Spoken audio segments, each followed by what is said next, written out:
हाय दोस्तों। आज हम एक बहुत ही इम्पॉर्टेंट एस्पेक्ट डेंटल हाइजीन और ओरल हाइजीन को लेकर के डिस्कस करेंगे। वो है करेक्ट ब्रशिंग टेक्निक के बारे में। हम सब ब्रशिंग करते हैं, बचपन से हम ब्रशिंग करते हैं, सुबह में करते हैं और एडवाइजेबल है रात में करना, बहुत लोग रात में भी करते हैं। तो लेकिन कई बार और एक मेजॉरिटी पॉपुलेशन में क्या होता है कि हमें सही टेक्निक का नहीं पता रहता है। हमें बस सुबह उठना होता है, हमें ब्रश लेना होता है, उसमें पेस्ट लगाना होता है और वैसे भी हमें समझ में आया हम मुंह के अंदर में इसको घुमाते हैं। तो एक कहावत तो हम लोग मतलब सुने ही हैं कि नदी के किनारे जहाँ पर पानी भरने के लिए औरतें जाया करती थी पुराने ज़माने में, तो वो जब मट्टी का घड़ा उस पत्थर के सीढ़ियों पर रखते रहते, वो पत्थर का सीढ़ी तक में जो है एक सॉसर जैसा शेप बन जाता है, जहाँ पे कि घड़ा रखने से वो हिलता नहीं है, ये अपने आप बनता है।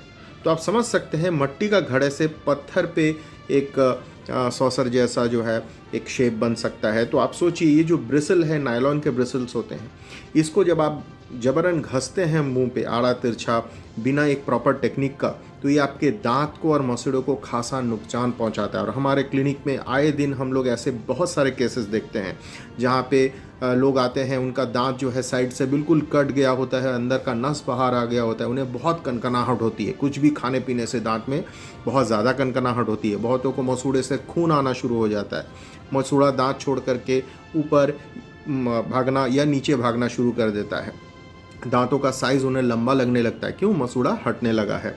तो ये जो प्रोसेस है, ये एक कंटिन्यूअस प्रोसेस है जो हम बचपन से सीखते हैं और उसे करते करते करते करते क्या होता है, ये चीज़ और ज़्यादा गहरा होता जाता है। तो एक सबसे पहला चीज़ है, आप अपने बच्चों को भी आज जो मैं टेक्निक बता रहा हूँ, ये अपने बच्चों को ही आप सिखा सकते हैं, जहाँ से वो चीज़ धीरे धीरे जो है ना, हैबिट जो हमारा बनता है, हैबिट जितना सही हैबिट बनेगा वो सबसे अच्छा चीज़ होता है।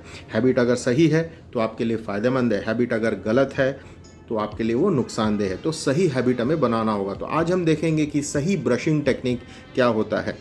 सबसे पहले जो है, आप जैसे मान लीजिए आपका मुंह है, आपको ब्रश को लेना है, ऊपर के दांत है और नीचे के दांत है, कोई एक किनारे से आप शुरू कीजिए, या तो दाएं तरफ से या तो बाएं तरफ से। ब्रश को आपको क्या करना है, इस तरह से जो है 45 डिग्री 45 डिग्री के एक एंगल पे मसूड़ा और दांत के जंक्शन पे आपको ब्रिसल्स को या ब्रश के हेड को इस तरह से रखना है और ऊपर के दांतों के लिए इसे नीचे की तरफ रोटेट करना है। देखिए, जब आप रोटेट करते हैं तो ये बीच का जो हिस्सा है, दोनों दांत का जो बीच का हिस्सा है, वो ज़्यादा कंसंट्रेट होकर के साफ़ होता है और वहीं पर हमें ज़्यादा साफ़ करना है।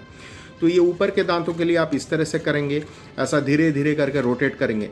देखिए, एक बहुत इंपॉर्टेंट चीज़ मैं आपको बता रहा हूँ, आपको मैं रोटेट करने बोल रहा हूँ, मैं ऐसा खींच नहीं रहा हूँ उसको नीचे सीधा, तो ये मैं रोटेट कर रहा हूँ। तो जब आप लोग रोटेट करते हैं इस तरह से, ये पूरा जो है आप एक तरफ से दूसरे तरफ करेंगे ऊपर के दांतों के लिए। नीचे के दांतों के लिए सेम चीज़ जो है, आप नीचे 45 डिग्री का या 45 डिग्री का एंगल बनाएंगे और इसे ऊपर की तरफ इस तरह से जो है आप करेंगे। ये सेम चीज़ आपका पूरी तरह से पूरे दांतों में जो है आपका ये रिपीट होगा।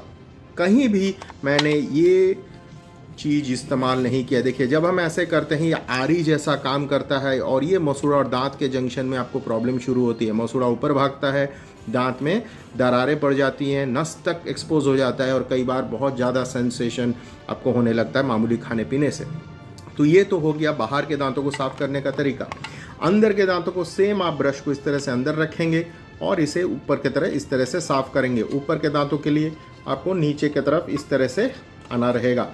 ये इस तरफ में आप आइए, इस तरफ में आप ऐसे करके ब्रश कर सकते हैं। नीचे के दांतों के लिए सेम आप इस तरह से इसको बाहर ले सकते हैं। आप जब सामने की बात आई तो आप पूरे ब्रश को अंदर रखिए और इसे बाहर तरफ खींचिए। पूरे ब्रश को अंदर रखिए, बाहर की तरफ खींचिए। जो पैलेटल सरफेस है, तो तालू वाला सरफेस है दांत का, वो इस तरह से सामने के दांत को इस तरह से हमें साफ करना है। कभी भी इसे वापस अंदर मत ठेलिए। इस तरह से इसको आपको बाहर खींचना है, फिर अंदर रखना है, फिर बाहर खींचना है। नीचे के दांतों के लिए सेम चीज़ आपको करनी है। देखिए, इस तरह से ऐसा, इसको वापस आपको अंदर नहीं ठेलना है। और ये जो दांत का जो ऊपर का सरफेस है, इसको आप ऐसे करके साफ कर सकते हैं। ये चीज़ आप याद रख सकते हैं, ऊपर और नीचे के दांतों में आप ये चीज़ बिल्कुल कर सकते हैं, लेकिन कहीं और जगह में ये चीज़ आपको ऐसा करके नहीं करना है। ये एक बहुत गलत तरीका है और इससे आपको नुकसान पहुंच सकता है। हो सकता है ये वीडियो आपको फ़ायदा पहुंचे और आप अपने टेक्निक को बिल्कुल सुधारें। Thank you.